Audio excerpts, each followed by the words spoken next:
제5장.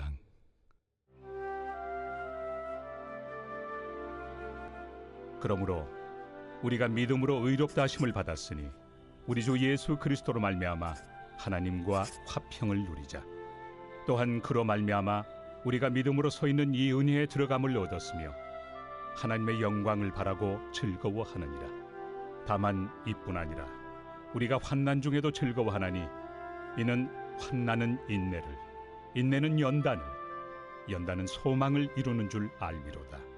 소망이 우리를 부끄럽게 하지 아니함은 우리에게 주신 성령으로 말미암아 하나님의 사랑이 우리 마음에 부은 바 됨이니 우리가 아직 연약할 때 기약대로 그리스도께서 경건하지 않은 자를 위하여 죽으셨도다.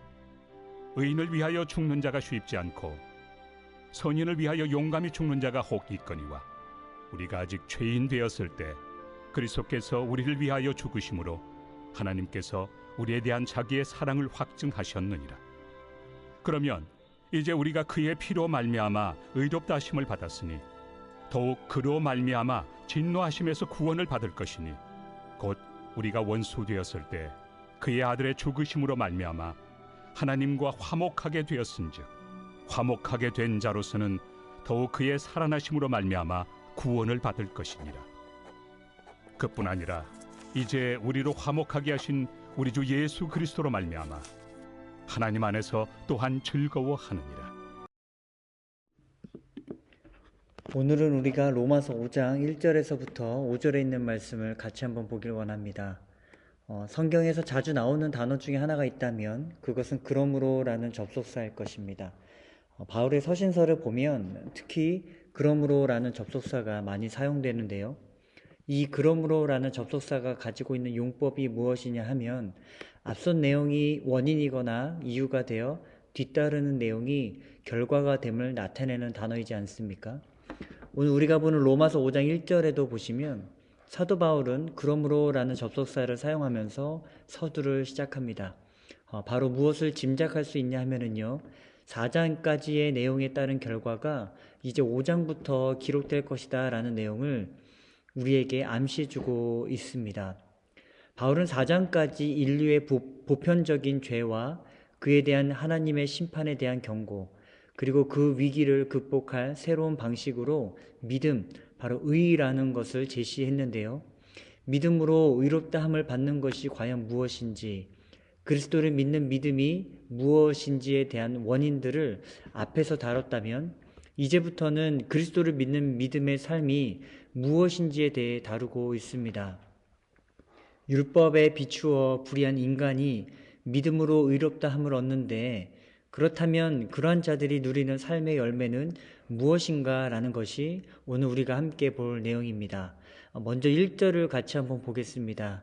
1절에 보시면 그러므로 우리가 믿음으로 의롭다 하심을 받았으니 우리 주 예수 그리스도로 말미암아 하나님과 화평을 누리자. 첫 번째 열매는 하나님과의 화평이라는 것입니다. 화평이라는 것은 하나님과의 관계가 회복이 되어 온전한 관계 안에 거하는 상태를 말하는데요. 믿음으로 우리를 의롭다 칭하시고 당신의 자녀로 부르신 아버지가 우리 안에 하나님의 선하신 뜻을 향해 우리를 부르시고 계신다는 사실입니다. 신앙생활의 첫 번째는 하나님과 우리 사이의 관계의 회복입니다.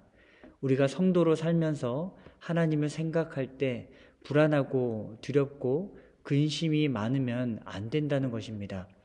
우리에게 예수를 믿었을 때 제일 먼저 나타나는 특징은 하나님을 생각할 때 기쁨이 있고요. 하나님을 생각할 때 평화가 있고, 하나님의 은혜의 보좌 앞에 하나님의 면전에 나아갈 때 담대함이 있는 것입니다. 우리는 하나님의 얼굴을 뵙고 하나님이 주신 은혜를 누리지 못하면 우리는 그 어느 누구도 정상적인 삶을 살 수가 없을 것입니다. 하나님을 붙들고 하나님과 동행하는 삶이 없으면 우리는 성도라고 할 수 없을 것입니다.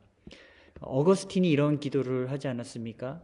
하나님, 우리의 마음은 하나님 안에서 쉼을 얻을 때까지 평화를 알지 못합니다. 라고 말입니다. 하나님과 평화를 누리고 하나님 안에서 쉼을 얻는 것을 모르면 우리의 삶에 참된 평안이 없다는 것입니다. 밖으로는 아무 문제 없는 것 같이 살아가지만 사실 우리 내면을 잘 들여볼 때 늘 염려와 불안 속에 두려움과 자신 없음으로 살아간다면 그것은 예수 안에 누리는 참된 평안을 모르고 살아가는 것과 다르지 않다는 것입니다. 하나님과의 참된 평화, 화평을 누리는 자들은요, 비록 고난과 아픔으로 인해 순간적으로 흔들릴 수는 있지만 그 어느 것과 비교할 수 없는 그 안에 참된 평화가 있다는 것입니다. 이것이 하나님과의 올바른 관계 안에 있는 자들의 모습이라는 것입니다. 우리가 잘 아는 찬송가 412장의 가사도 보면 바로 그 참된 평화가 어떤 것인지 잘 설명이 되어 있지 않습니까? 그리스도인이 누리는 평화가 바로 이런 것이구나 라는 것을 이 찬송가 가사를 보면 알 수 있어요. 1절에 보시면 내 영혼의 극히 깊은 데서 맑은 가락이 울려나네 하늘 곡조가 언제나 흘러나와 내 영혼을 고이 싸네. 무엇인지는 모르겠지만 우리 안에 그 깊은 곳 어디선가 하나님의 음성이 들려와 우리의 영혼을 고이 감싸는 그런 경험을 한다는 것입니다. 그런데 2절을 한번 보니까 그 평화가 무엇인지 깨달았던 거였습니다. 내 마음속에 솟아난 이 평화는 깊이 묻힌 보배로라. 무엇인가요? 그 평화가 보배였다는 걸 알게 되었다는 것입니다. 어떻게 알게 되었나 3절에 한번 보시니까 내 영혼의 평화가 넘쳐남은 주의 축복을 받음이라. 내가 주야로 주님과 함께 있어 내 영혼이 편히쉬네. 평화는 다른 어떤 곳에서 얻을 수 있는 것이 아니라 하나님의 축복을 통해서만, 하나님의 은혜를 통해서만 누릴 수 있는 보배였다는 것입니다. 그 비밀의 핵심이 무엇이었냐? 바로 주야로 주님과 함께 있다는 확신이 있었던 것입니다. 그러자 어떤 신앙의 선포와 고백이 4절에 나타납니까? 바로 이렇게 찬양하며 고백합니다. 이 땅 위에 험한 길 가는 동안 참된 평화가 어디 있나? 우리 모두 다 예수를 친구 삼아 참 평화를 누리겠네. 바로 이런 신앙의 선포가 있는 것이 아닌가 생각을 해봅니다. 우리 삶에는 누구든지 다 분명히 일정한 문제가 있다는 것입니다.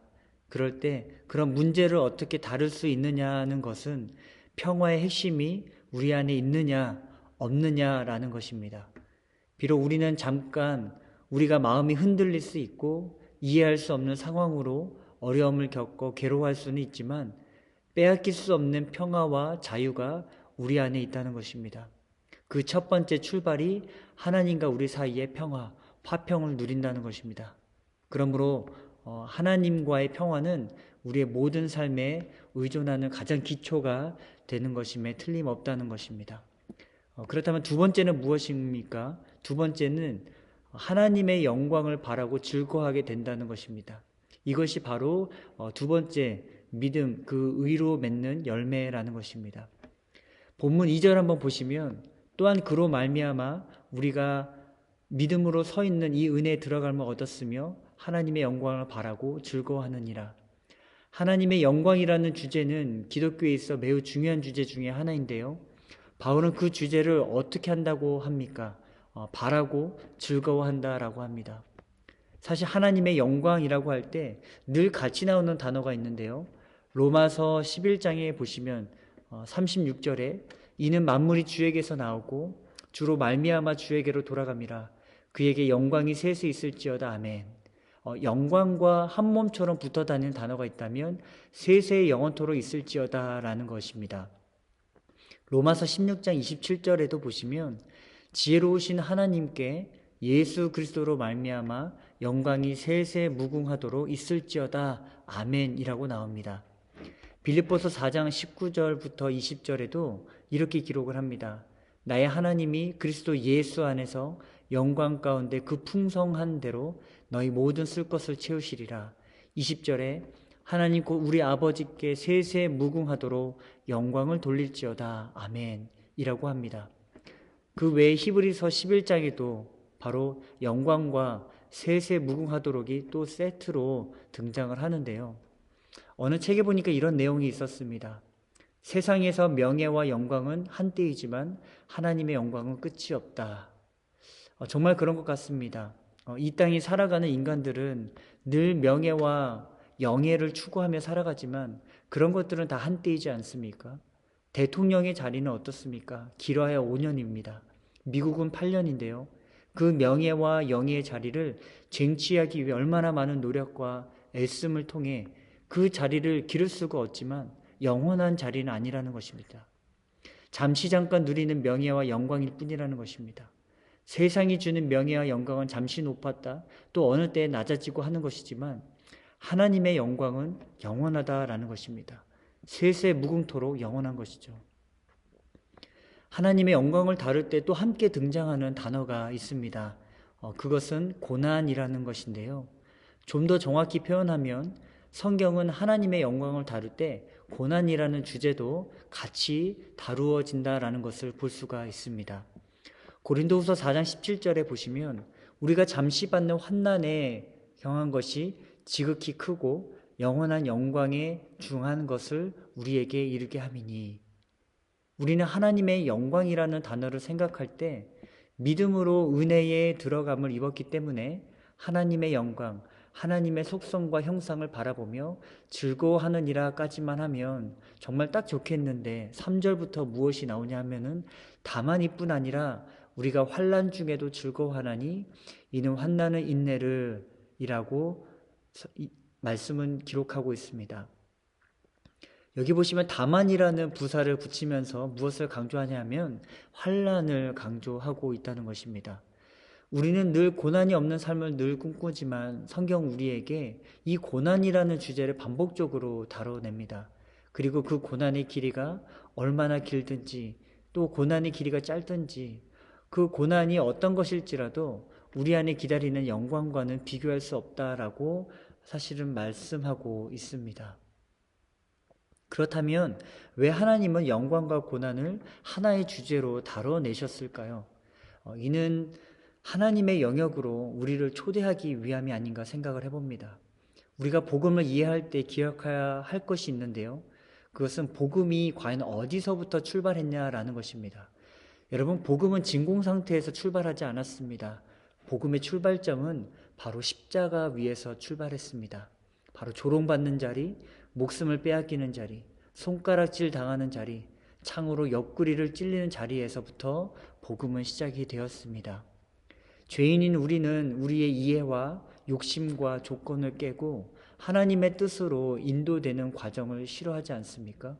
우리 인간이 가지고 있는 영역은 늘 제한적이다 보니까 우리 안에 가지고 있는 틀, 우리가 늘 갖고 싶어하는 조건들, 하나님 편에서는 전혀 조건으로 생각하지 않으시는 그런 조건들을 우리는 놓치지 않으려고 합니다. 그래서 자꾸만 하나님이 덤으로 주신 그 축복에만 우리 눈이 늘 머물러 있는 연약함이 있다는 것입니다. 하나님이 덤으로 주신 축복 얼마나 많습니까? 직장도 주셨고 귀한 만남도 주셨고 좋은 학교나 또 명예나 권력이나 건강이나 자녀 여러 가지 많은 것들을 하나님 우리에게 주셨지만 그 주신 이 모든 것들을 우리는 만족하지 못하고 더 많은 것을 누리려고 하며 우리의 눈은 점점 더 하나님이 주신 덤으로 주신 축복에만 우리의 시선이 늘 고정이 되어 있는 연약함이 있지 않습니까? 만약에 그렇게 우리 눈이 그런 곳에서만 머문다면 성도로서 복음을 살아낼 힘과 능력이 없어진다는 것이죠. 고난이라는 주제를 통해서 하나님이 우리의 이해 영역 안에서 보이는 것이 전부가 아니라는 것을 바로 이 고난이라는 눈을 통해 보도록 하신 것이 복음의 출발점이 아닌가 생각을 해봅니다. 하나님의 이해 영역 안으로 우리를 초대하시는 당신의 방법이 고난이라는 것이에요. 너무 힘들지만 견디기 어렵지만 그러나 그 과정을 빚을 때에만 자라고 변할 수 있는 은혜가 있다는 사실입니다. 바로 하나님은 환난, 이 고난을 통해 당신의 영역 안으로 우리를 초대하고 계신다는 사실을 우리는 기억해야 할 것입니다. 빌립보서 1장 29절에도 보시면 그리스도를 위하여 너희에게 은혜를 주신 것은 다만 그를 믿을 뿐 아니라 또한 그를 위하여 고난도 받게 하려 하심이라. 여러분, 하나님이 우리에게 은혜를 주신 것은 주님을 믿는 은혜만 주신 것이 아니라 그리스도를 위하여 고난도 받게 하려 하심이라는 것을 기억해야 할 것입니다. 예수 그리스도의 영광은요, 바로 십자가에서 시작이 되었습니다. 십자가 그 고난이 없었다면 하나님의 영광도 없게 된다는 것입니다. 그러나 우리가 꼭 기억하십시오. 십자가는 멸망의 길, 패망의 길이 아니라 승리를 위한, 부활을 위한 길이라는 사실입니다. 십자가 고난이 우리가 봤을 때 죽을 것 같지만 너무나도 아프지만 그러나 죽지 않고 살아서 잃었던 생명을 허락하신 축복의 길이라는 사실을 우리는 기억해야 할 것입니다. 오늘 하루도 우리가 은혜 가운데 살아갈 때 어떤 고난 속에서도 그리스도의 참된 평안을 누리시며 넉넉히 이겨낼 힘을 주께로부터 공급을 받아서 이것이 하나님이 나에게 행하신 일이다 라고 담대히 고백하고 선포하는 일들이 저와 여러분 안에 있기를 소원합니다. 여러분, 우리는 뒤로 물러가는 자들이 아니라 어떤 자입니까? 구원함의 믿음을 가진 자라는 것입니다. 히브리서 10장 39절에 기록한 대로 우리는 뒤로 물러가 침륜에 빠질 자가 아니요 오직 영혼을 구원함에 이르는 믿음을 가진 자니라. 여러분, 우리의 이러한 고백을 통해 하늘 아버지께 세세토록 영원히 영광을 돌리며 은혜의 삶을 살아가시는 저와 여러분이 되길 예수 그리스도 이름으로 축원드리겠습니다. 귀한 시간에 말씀을 기억하시면서 같이 한번 기도하기를 원합니다. 하나님의 영광은 고난과 함께 있다는 것을 기억하며 우리의 삶에 아픔과 어려움이 있다 할지라도 넉넉히 이겨낼 힘을 구하여 오직 예수로 인해 참된 평안을 누릴 수 있도록 같이 기도하며 나아갑시다.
두 번째로 우리가 함께 기도할 것은 한국과 미국 그리고 불안한 경제와 또 전쟁으로 어려움을 겪는 이들을 위해서 여전히 보이지 않지만 또 하나님의 열심과 하나님의 도우심이 함께 해달라고 같이 한번 기도하겠습니다.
세 번째로 기도하실 때는 교회 직분자들과 우리 단기 선교 이제 캄보디아 팀이 있습니다.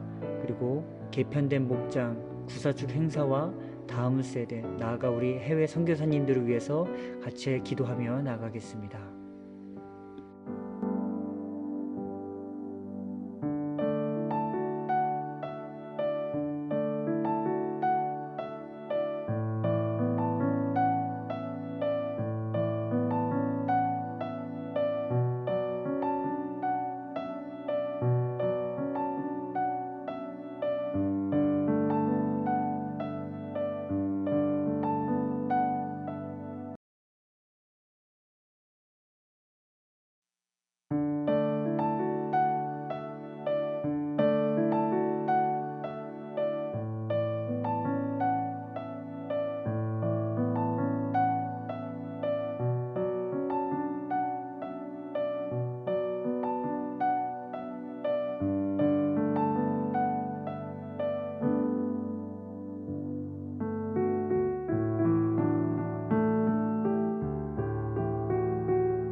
주기도문으로 모든 예배를 마치겠습니다. 하늘에 계신 우리 아버지요, 이름이 거룩히 여김을 받으시오며 나라가 임하옵시며 뜻이 하늘에서 이루어진 것 같이 땅에서도 이루어지이라.